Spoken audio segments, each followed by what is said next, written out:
अस्सलाम वालेकुम, कैसे हैं आप सब? उम्मीद करती हूँ आप सब ठीक होंगे। आज हम आपके साथ शेयर करने जा रहे हैं रमज़ान स्पेशल 3 तरह की चटपटी चटनी की रेसिपी, जिसको आप रोल, समोसे, चाट और दही बड़े वगैरह में इस्तेमाल कर सकते हैं।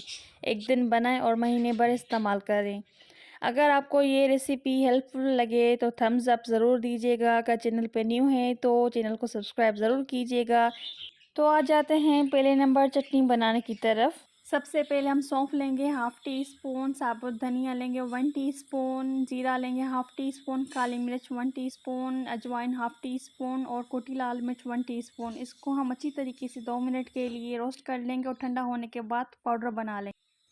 दूसरी पैन में हम पानी डालेंगे 500 ml, 1 कप शुगर, उसको डिज़ोल्व करेंगे और इसमें हम इमली का पल्प डाल देंगे जो हमने पूरी रात भिगोई हुई थी 1 कप, और इसको हम अच्छी तरीके से मिक्स करेंगे 2 से 3 मिनट के लिए, जब तक इसमें थोड़ा सा बॉयल ना आ जाए।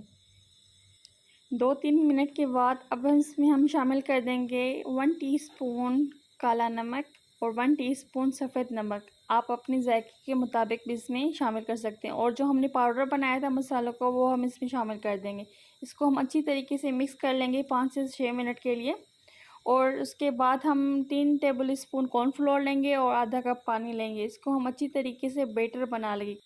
कॉर्नफ्लोर हम इसलिए ऐड करते हैं क्योंकि अगर हम कॉर्नफ्लोर चटनी में ऐड नहीं करेंगे तो ये चटनी हमारी बिल्कुल लिक्विड की तरह हो जाएगी, और कॉर्नफ्लोर ऐड कर देंगे तो ये हमारी गाढ़ी और थिक हो जाएगी। इसको अच्छी तरीके से हम मिक्स करेंगे जब तक ये थोड़ा सा गाढ़ा ना हो जाए। अब इसमें हम सिट्रिक एसिड डाल देंगे half tea spoon. Citric acid डालने से हमारी चटनी बिल्कुल ख़राब नहीं होगी और चटनी 2 महीनों तक आसानी से चल जाएगी हमारी। अब इसमें हम फूड कलर ऐड करेंगे 2 से 3 ड्रॉप्स, और इसको हम अच्छी तरीके से मिक्स करेंगे 2 से 3 मिनट के लिए। इससे चटनी का कलर भी बहुत अच्छा आता है, और ये वही रेसिपी है जो बाज़ार में समोसे और रोल वगैरह के साथ हमें चटनी मिलती है। आप इसको स्टोर करें एयर टाइट कंटेनर में। तो ये हमारी पहली चटनी रेडी हो गई है। अब आते हैं दूसरी चटनी की तरफ।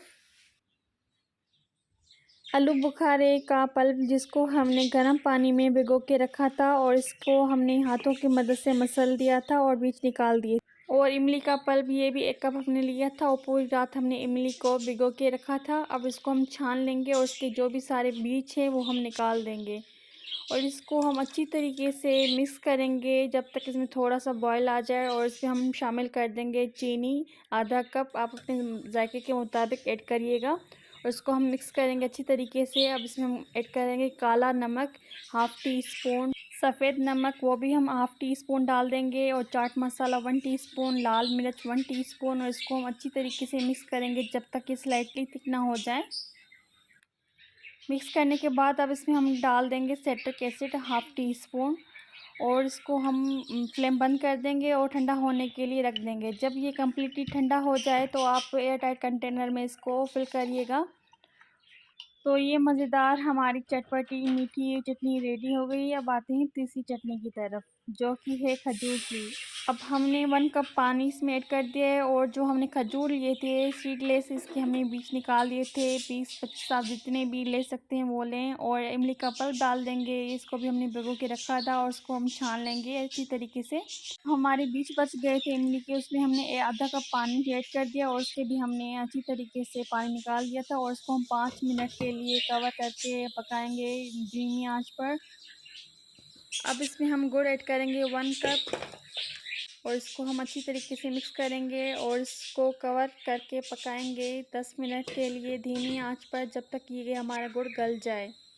अब ये हमारा गुड़ बिल्कुल गल गया है। अब इसमें हम ऐड करेंगे साल्ट 1 टीस्पून, नमक, और इसको मिक्स करेंगे और 10-15 मिनट के लिए मज़ीद इसको पकाएंगे जब तक ये हमारी बिल्कुल जो खजूरें हैं वो गल गई हैं। और लाल मिर्च ऐड करेंगे 1 टीस्पून, चाट मसाला ऐड करेंगे 1 टीस्पून।